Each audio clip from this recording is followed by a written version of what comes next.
নরসিংদী জেলার মাদক নিয়ন্ত্রণ অধিদপ্তরের সহকারী উপপরিদর্শক পদে চাকরি করেন রফিকুল ইসলাম। তৃতীয় শ্রেণীর একজন কর্মকর্তা হওয়া সত্ত্বেও শত শত কোটি টাকার মালিক। তার সম্পদের খতিয়ান দেখে চোখ কপালে ওঠার জোগাড়।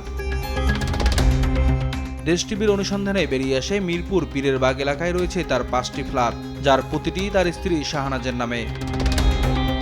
পীরের বাগের কামালের দোকান নামক এই সড়কের পদ্মা টাওয়ারে রয়েছে স্ত্রী শাহনাজের নামে একটি ফ্ল্যাট। এখানে বাসা না তো, কোথায় বাসা? এইদিকে কোন জায়গাতে নেই?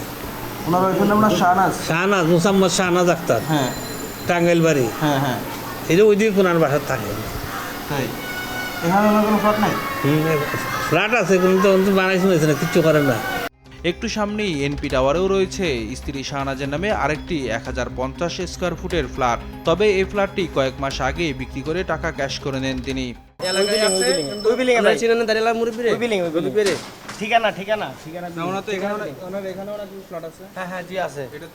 ওনারা আমি আজকে 12-13 বছর ধরে আমি দেখতেছি, আমি রানিং। এখন বর্তমানে আমি ওনাকে দেখি না। এছাড়া একই এলাকায় ঠিকানা ভবনের 8ম তলায় 1200 স্কয়ার ফুটের ফ্ল্যাটটি তিনি নিজেই বসবাস করেন। কথা হয় বাড়ির কেয়ারটেকারের সঙ্গে।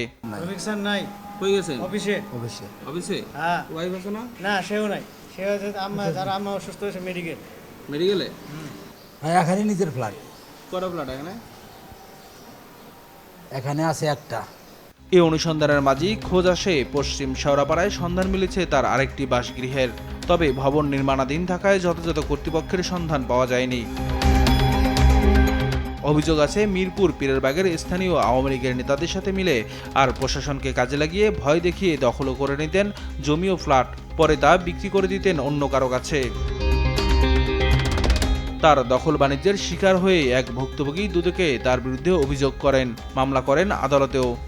ও আমাদের ওইখান থেকে ফ্ল্যাট কিনছে, এখন ওই ফ্ল্যাট ও মানে একটা সিন্ডিকেট বানাইছে, সিন্ডিকেট বানায় ওই ফ্ল্যাটে দখলে আছে। ওরা কিছুই বলতে চায় না, ওরা ওইটা বলবেও না, নিয়ম করবে না, মানে লুটপাট করে খাবে।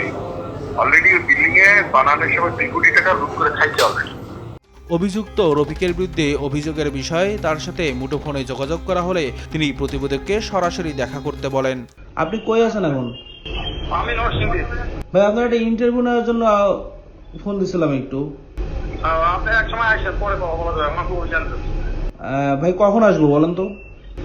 আচ্ছা, আমি যখন ঢাকায় আসছি আপনি এক ফোন দেবো। পরে প্রতিবেদক আবার ফোন দিয়ে অভিযোগের বিষয়ে প্রশ্ন তুললে ফোনটি কেটে দেন তিনি। আপনার বিরুদ্ধে আমরা কিছু অভিযোগ পেয়েছি ভাই, আপনি কয়েকটা। প্রশাসনের ঘাপটি মেরে থাকা এসব দুর্নীতিবাজদের বিষয়ে দ্রুত পদক্ষেপ নিতে সংস্কারের আহ্বান টিআইবির। সরকারি কর্মচারী যে পর্যায়ে হোক না কেন এবং যে বিভাগে কর্মরত হোক না কেন, পুলিশ সহ অন্যান্য যে কোনো খাতে, বৈধতার সাথে সামঞ্জস্যপূর্ণ অবস্থায় এই ধরনের বিশাল অর্থ সম্পদের মালিকানা অর্জন করা অস্বাভাবিক এবং এটি অবশ্যই খতিয়ে দেখা দরকার যে আসলেই এটা কি যথাযথ আইনি প্রক্রিয়ায় মালিকানা অর্জিত হয়েছে কিনা, অর্থ সম্পদ অর্জিত হয়েছে কিনা, নাকি কোনো রকম ক্ষমতার অপব্যবহার করে দুর্নীতির মাধ্যমে, অবৈধ লেনদেনের মাধ্যমে এবং সার্বিকভাবে বৈধতার সাথে অসামঞ্জস্যপূর্ণ সম্পদ অর্জন করা হয়েছে কিনা, এটা খতিয়ে দেখতে হবে।